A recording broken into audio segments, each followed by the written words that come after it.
बच्चों, कैसे हैं आप सब? आशा करती हूँ आप सब अच्छे होंगे, स्वस्थ होंगे। प्यारे बच्चों, कैसे हैं आप सब? आशा करती हूँ आप सब अच्छे होंगे, स्वस्थ होंगे। स्वागत है आपका इस कक्षा में। आइए आज हम पढ़ते हैं हिंदी व्याकरण का पाठ 8, संज्ञा के विकार, लिंग, वचन तथा कारक। सबसे पहले हम पढ़ते हैं लिंग। लिंग, वचन तथा कारक के कारण संज्ञा का रूप बदल जाता है। शब्द के जिस लिंग रूप से ये ज्ञात हो कि वह पुरुष जाति का है अथवा स्त्री जाति का, उसे लिंग कहते हैं। स्त्री जाति का बोध कराने वाले शब्द स्त्रीलिंग कहलाते हैं और पुरुष जाति का बोध कराने वाले शब्द पुल्लिंग कहलाते हैं। तो इस आधार पर हिंदी भाषा में लिंग के 2 भेद होते हैं। पहला होता है पुल्लिंग और दूसरा स्त्रीलिंग। ठीक है। अब हिंदी भाषा में लिंग भेद केवल स्त्रीलिंग अथवा पुल्लिंग के आधार पर कर लेना संभव नहीं है, क्योंकि हिंदी भाषा में कई ऐसे प्राणी अथवा प्राणीवाचक शब्द हैं जो नित्य पुल्लिंग या नित्य स्त्रीलिंग रहते हैं।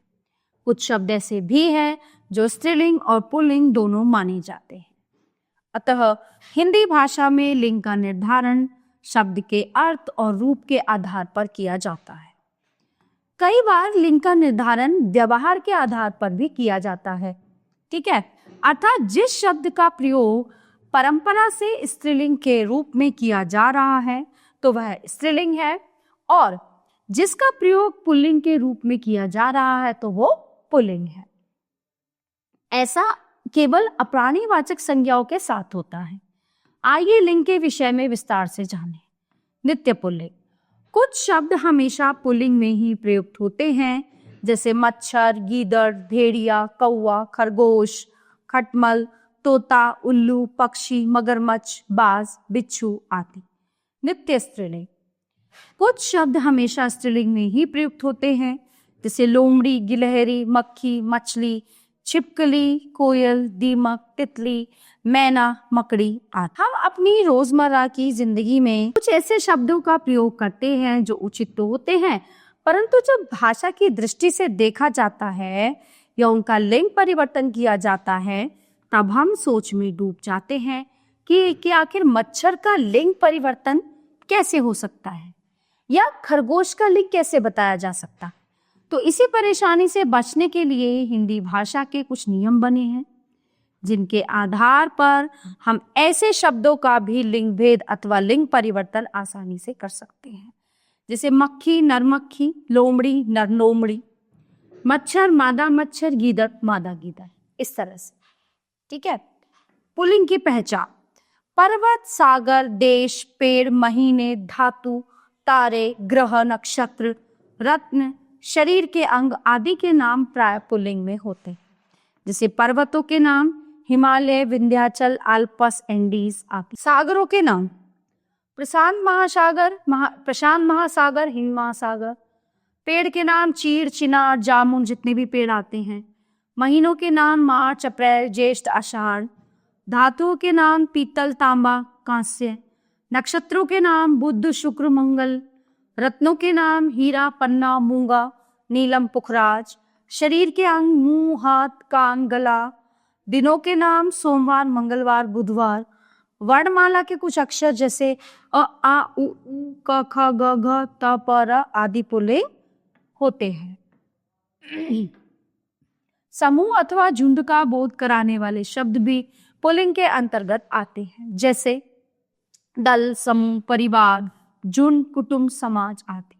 इनमें भी कुछ ऐसे समूहवाचक शब्द हैं जो व्यवहार के अनुसार स्त्रीलिंग में होते हैं, जैसे सेना, टोली, सरकार, कमेटी, सभा, भीड़, संसद, परिषद आदि। भाववाचक संज्ञाएं प्राय पुल्लिंग में होती हैं, जैसे बनावट, दिखावट, पहनावा, बचपन, मोटापा, बुढ़ापा आदि।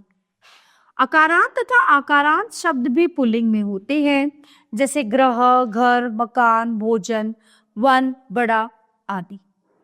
विद्यालय, पुस्तकालय, परीक्षा भवन, चिकित्सालय आदि कुछ विशिष्ट स्थानों के नाम पुल्लिंग होते हैं। प्रधानमंत्री, राष्ट्रपति, कथाकार, शिल्पकार, उपन्यासकार, वकील, व्यापारी, अधिकारी, कर्मचारी पुल्लिंग में होते हैं। एरा प्रत्यय से समाप्त होने वाले शब्द पुल्लिंग में होते हैं, जैसे ममेरा, चचेरा, फुफेरा, लुटेरा, सपेरा आदि। इसी प्रकार आपा, आर, आव, खाना, दान, त्व, न आदि प्रत्ययों से अंत होने वाले शब्द भी पुल्लिंग में होते हैं, जैसे बुढ़ापा, मोटापा, सुनार, लुहार, बहाव, फैलाव, पागल खाना, दवा खाना, पीकदान, कलमदान, प्रभुत्व, लघुत्व, पढ़ना, लिखना, सोना आदि। स्त्रीलिंग की पहचान। नदी, भाषा, लिपि, तिथि, बोली, बर्तन आदि के नाम स्त्रीलिंग में होते हैं, जैसे नदियों के नाम गंगा, सरस्वती, यमुना, कावेरी। भाषाओं के नाम हिंदी, संस्कृत, मराठी, गुजराती, तमिल, अंग्रेजी। तिथियों के नाम पूर्णिमा, एकादशी, अमावस्या। बोलियों के नाम अवधि, ब्रज, मगही। कुछ बर्तनों के नाम इसमें आते हैं कटोरी, थाली, चम्मच। शरीर के कुछ अंगों के नाम गर्दन, कमर, जीभ, उंगली, छाती, आंख।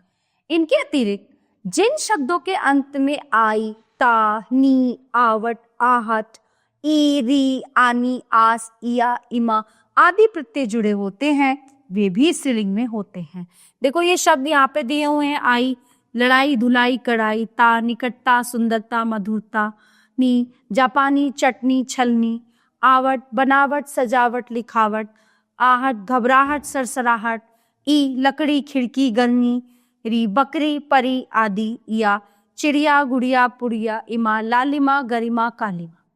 संस्कृत के कुछ ऐसे शब्द जो अकारांत होते हैं, वे भी स्त्रीलिंग में होते हैं, जैसे प्रिया, कृपा, घृणा, सुता, छात्रा आदि। पुल्लिंग से स्त्रीलिंग बनाने के नियम। आ प्रत्यय जोड़कर प्रिय, प्रिया, सुत, सुता, छात्र, छात्रा, अनुज, अनुजा। ई प्रत्यय जोड़कर लड़का, लड़की, कड़का, कड़की, भड़का, भड़की। इया प्रत्यय जोड़कर चिड़ा, चिड़िया, बूढ़ा, बुढ़िया, चूहा, चूहिया, बेटा, बिटिया। ठीक है। इन प्रत्यय जोड़कर नाती, नातिन, मालिक, मालकिन, कहार, कहार। इन्हीं प्रत्यय जोड़कर तपस्वी, तपस्विनी, सन्यासी, सन्यासिनी, यशस्वी, यशस्विनी, रोगी, रोगिनी। आइन प्रत्यय लगाकर ठाकुर, ठकुराइन, बाबू, बबुआइन, लाला, ललाइन। आनी प्रत्यय जोड़कर नौकर, नौकरानी, सेठ, सेठानी। इका प्रत्यय लगाकर धावक, धाविका, गायक, गायिका, पाठक, पाठका, नायक, नायिका। वती नृत्य पत्र लगाकर पुत्रवान, पुत्रवती, धनवान, धनवती। ता को त्री में बदलकर दाता, दात्री, कर्ता, कर्त्री, नेता, नेत्री। विधाता, विधात्री, रचयिता, रचयित्री, अभिनेता, अभिनेत्री। हिंदी में बहुत से ऐसे शब्द हैं जिन्हें पुल्लिंग से स्त्रीलिंग में परिवर्तित करते समय उनका रूप परिवर्तन हो जाता है, जैसे भाई, बहन, वर, वधू, पुरुष, स्त्री, राजा, रानी, पिता, माता, नर, मादा, फूफा, बुआ, बैल, गाय। ठीक है। तो ऊपर दिए गए स्त्रीलिंग शब्द उदाहरण स्वरूप लिखे गए हैं। शिक्षकों से अनुरोध है कि बच्चों को और भी शब्द बनाने के लिए प्रेरित करें। तो इस पाठ में हमने क्या पढ़ा कि लिंग, वचन तथा कारक के कारण संज्ञा का रूप बदल जाता है। लिंग के दो भेद होते हैं, स्त्रीलिंग तथा पुल्लिंग। स्त्री जाति का बोध कराने वाले शब्द स्त्रीलिंग कहलाते हैं, पुरुष जाति का बोध कराने वाले शब्द पुल्लिंग कहलाते हैं। हिंदी भाषा में लिंग का निर्धारण शब्द के अर्थ और रूप के आधार पर होता है। अप्राणीवाचक संज्ञाओं के लिंग का निर्धारण व्यवहार के आधार पर होता है। कुछ शब्द नित्य पुल्लिंग होते हैं और कुछ नित्य स्त्रीलिंग।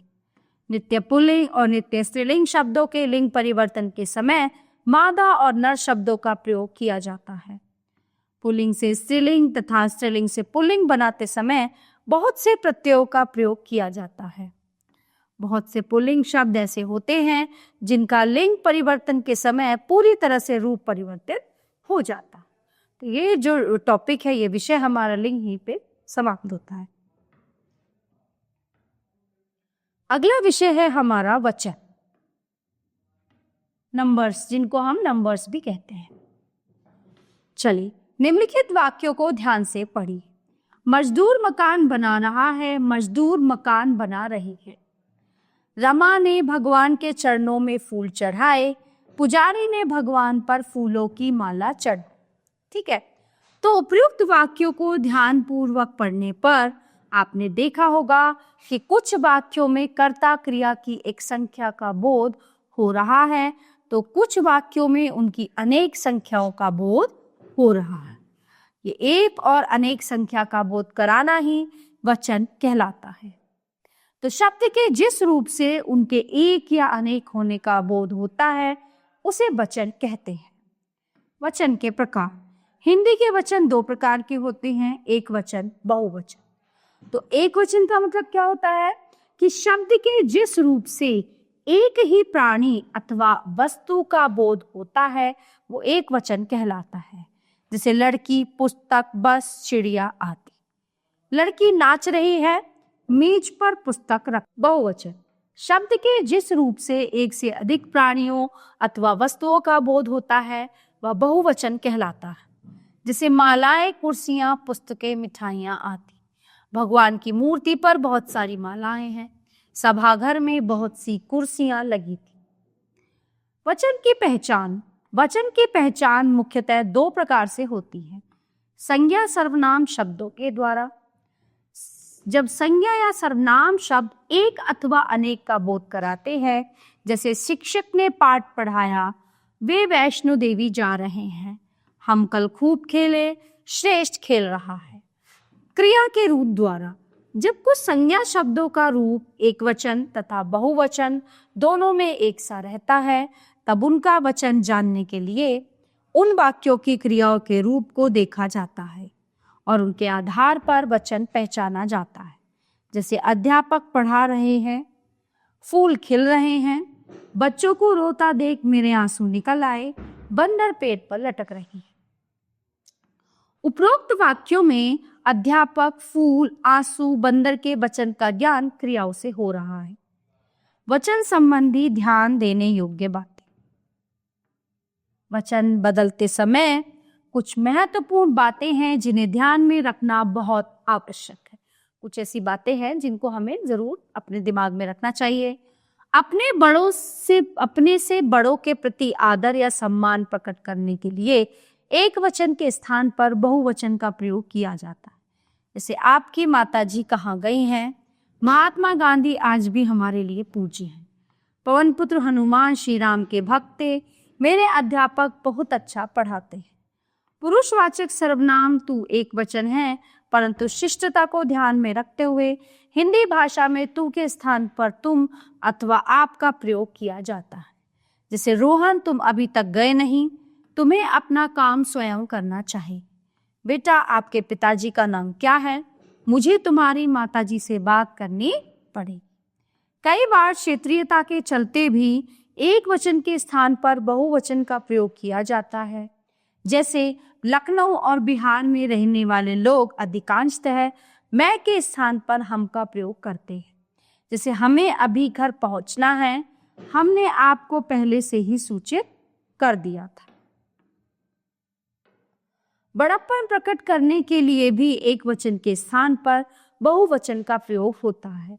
जैसे पिताजी ने बेटे से कहा, आज हम तुम्हें विद्यालय छोड़ने जाएंगे। राजा ने प्रजा से कहा, हम आपके सेवक हैं, आपकी आज्ञा सिर माथे पर।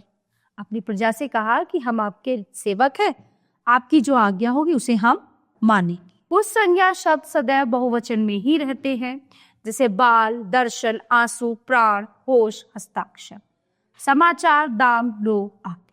अभिप्रज्ञ के बाल भूरे हैं।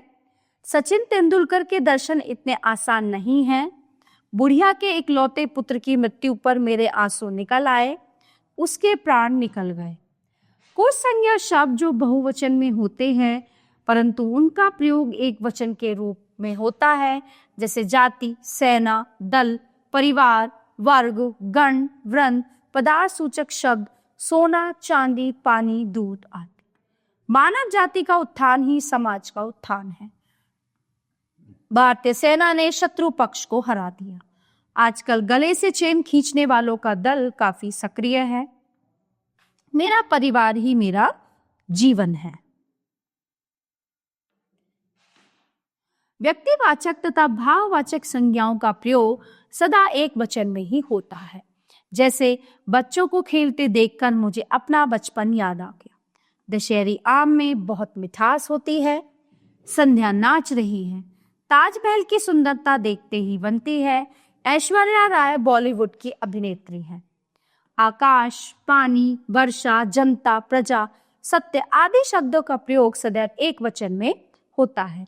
जैसे भोर का आकाश स्वच्छ होता है। भोर मतलब सुबह। सुबह सुबह आसमान बिल्कुल साफ और नीला नीला होता है। पानी भर गया, तेज वर्षा होने लगी, जनता ने नेताओं को उनका असली चेहरा दिखा लिया। कुछ संबंध सूचक संज्ञाएं दोनों वचनों में समान रहती हैं, जैसे नाना, नानी, चाचा, दादा, मामा, पापा, बाबा, काका आदि।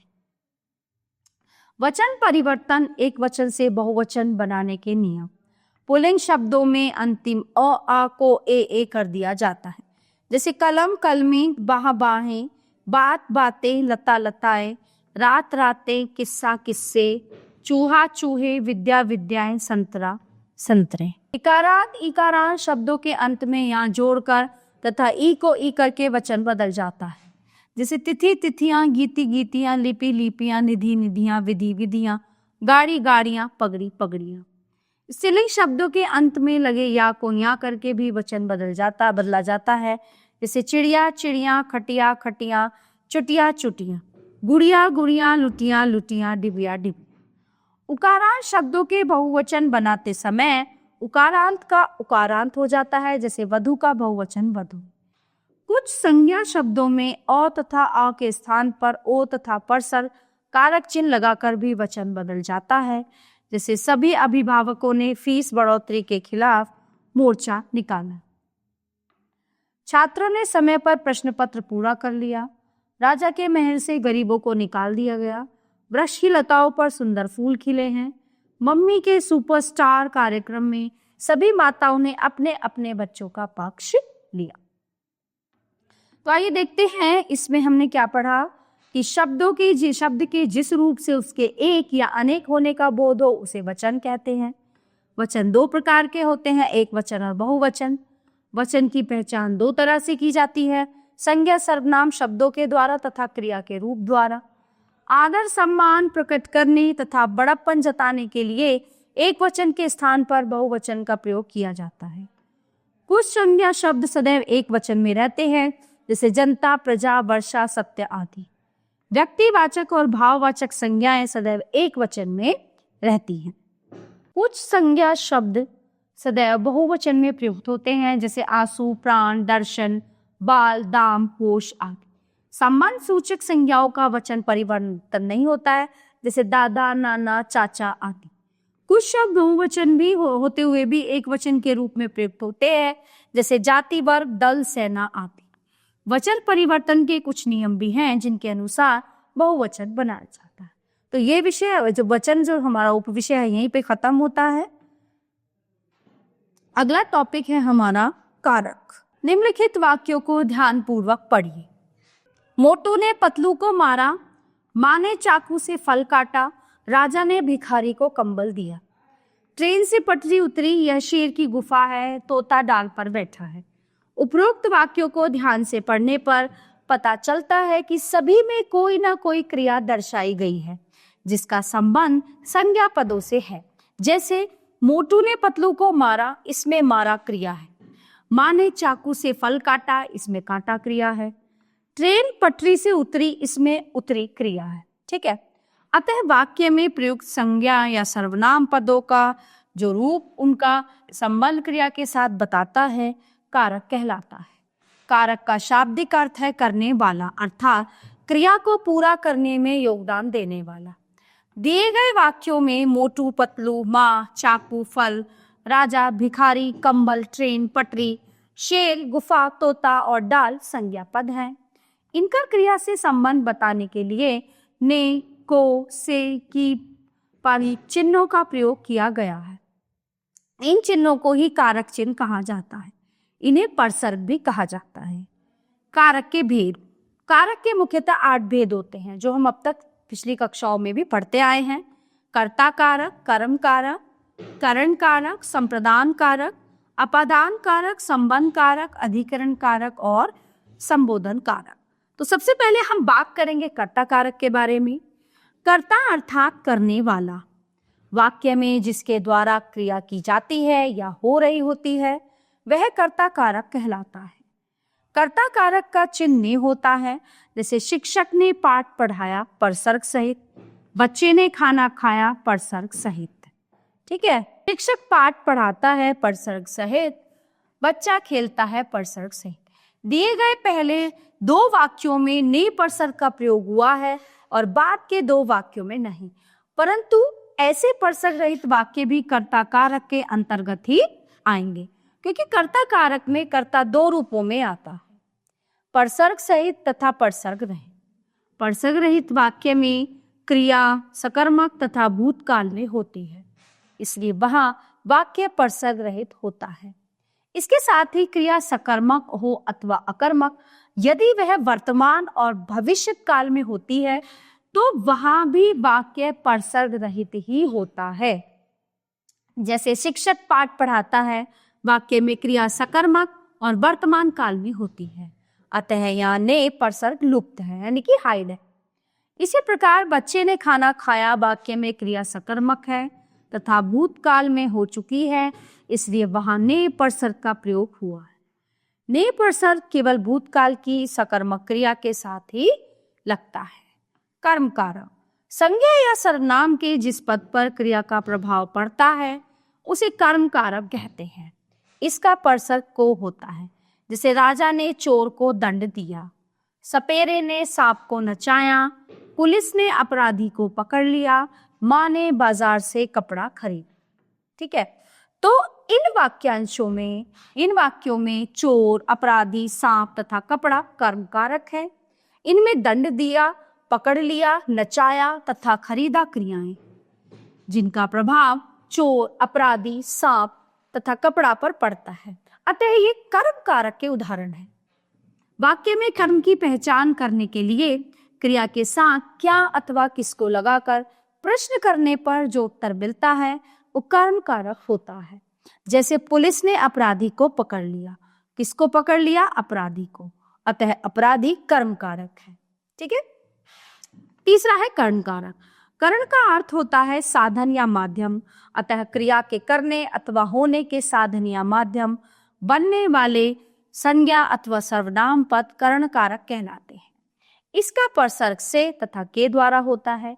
जैसे बच्ची गुड़िया से खेलती है, कंस श्री कृष्ण के द्वारा मारा गया, माँ ने आटे से रोटियां बनाई, परीक्षा में प्रश्न पत्र ध्यान से हल करना चाहिए। तो इन वाक्यों में खेलने का साधन गुड़िया, बनाने का साधन आटा, मारने का साधन कृष्ण तथा प्रश्न पत्र हल करने का साधन ध्यान है। अतः ये पद कर्ण कारक है। वाक्य में क्रिया के साथ किससे लगाकर प्रश्न करने पर जो उत्तर आता है वो कर्ण कारक कहलाता है। बच्ची किससे खेलती है? गुड़िया से, अतः गुड़िया कर्ण कारक है। संप्रदान कारक। संप्रदान का अर्थ होता है किसी को कुछ देना या प्रदान करना। जब वाक्य में कर्ता द्वारा कुछ क्रिया की जाती है या कुछ दिया जाता है तो उस क्रिया के करने वाले अथवा देने वाले संज्ञा सर्वनाम पदों के रूप को प्रकट करने वाला शब्द संप्रदान कारक होता है और इसका परसर्ग के लिए होता है। ठीक है, जैसे पिताजी ने कार्तिक को नया पेन दिया, महिला ने भूखे को भोजन दिया, डॉक्टर ने मरीज के लिए दवा लिखी और श्रेष्ठ ने मोहित को पुस्तक। पिछले पृष्ठ पर दिए गए सभी वाक्यों में कर्ता द्वारा किसी न किसी को कुछ न कुछ देने का भाव है, अतः यहाँ संप्रदान कारक है। किसी को कुछ देने के भाव में हमेशा संप्रदान कारक होता है। अपादान कारक। संज्ञा या सर्वनाम के जिस रूप से अलग होने का भाव प्रकट हो वह अपादान कारक होता है। इसका परसर्ग से होता है। जैसे खिड़की से बाहर मेरी नजर गई, स्टेशन से ट्रेन छूट गई, पहाड़ों से झरना बहा। अलग होने के अतिरिक्त अपादान कारक का प्रयोग तुलना, डरने, सीखने, लजाने, घृणा आदि के भाव में भी किया जाता है। जैसे लक्ष्मण राम से छोटे थे, तुलना का भाव। केशव अध्यापक से गिटार सिखाता है, सीखने का भाव। मेरा भाई बिल्ली से डरता है, डरने का भाव। जनक वाटिका में सीता राम से लजाती है, लजाने का भाव। संबंध कारक। वाक्य में संज्ञा अथवा सर्वनाम के जिस रूप से उसका किसी दूसरे के साथ संबंध ज्ञात हो वह संबंध कारक कहलाता है।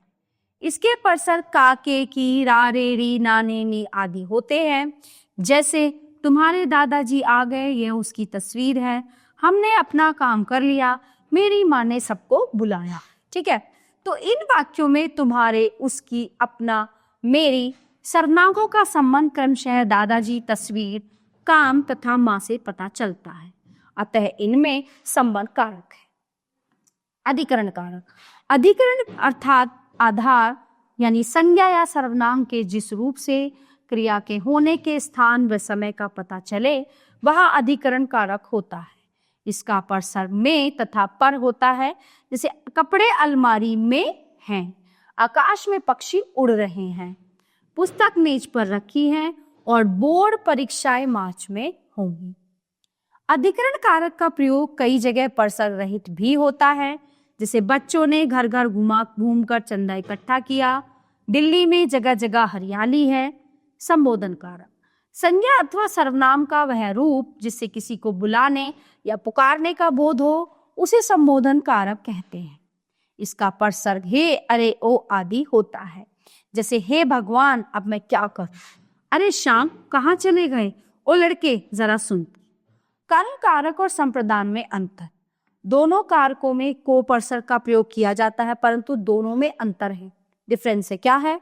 शिक्षक छात्रों को पाठ पढ़ाते हैं और शिक्षक छात्रों को पठन सामग्री देते हैं। पिछले पृष्ठ पर दिए गए दोनों वाक्यों में को परसर्ग का प्रयोग हुआ है, परंतु दोनों में अंतर है, क्योंकि पहले वाक्य में शिक्षक द्वारा की गई क्रिया का प्रभाव कर्म पर पड़ रहा है, या छात्र पढ़ाना क्रिया का कर्म है, अतः उसके साथ को परसर्ग लगा है। परंतु दूसरे वाक्य में छात्र को पठन सामग्री देने का भाव है, या पठन सामग्री देने की क्रिया छात्र के लिए की गई है, अतः यहाँ छात्र संप्रदान कारक है। करण कारक और अपादान कारक में अंतर, इन दोनों कारकों का परसर्ग से है, फिर भी दोनों में अंतर है। जैसे पिताजी हवाई जहाज से दिल्ली पहुंचे, पिताजी हवाई अड्डे से घर पहुंचे। दोनों वाक्यों में से परसर्ग का प्रयोग किया गया है, परंतु पहले वाक्य में हवाई जहाज पिताजी के दिल्ली पहुंचने का साधन है, जबकि दूसरे वाक्य में हवाई अड्डा पिताजी के वहां से निकलने, अलग दूर जाने का बोध करा रहा है। अतः पहले वाक्य में करण कारक है और दूसरे वाक्य में अपादान कारक। आओ दोहराएं। कारक का शाब्दिक अर्थ होता है करने वाला। वाक्य में प्रयुक्त संज्ञा अथवा सर्वनाम पदों का संबंध क्रिया के साथ बताता है, वह कारक कहलाता है। कारक के 8 भेद होते हैं: कर्ता कारक, कर्म कारक, करण कारक, संप्रदान कारक, अपादान कारक, संबंध कारक, अधिकरण कारक तथा संबोधन कारक। कर्ता कारक परसर्ग सहित या परसर्ग रहित दोनों प्रकार के होते हैं। अपादान कारक अलग होने के भाव के अतिरिक्त डरने, लजाने, तुलना करने, सीखने, घृणा करने आदि के भावों को व्यक्त करने के लिए भी प्रयुक्त होते हैं। तो प्यारे बच्चों, ये था हमारा पाठ लिंग, वचन और कारक, जो यहीं पे समाप्त होता है। आशा करती हूँ आपको अच्छे से समझ आया होगा। मिलते हैं अगली कक्षा में। धन्यवाद।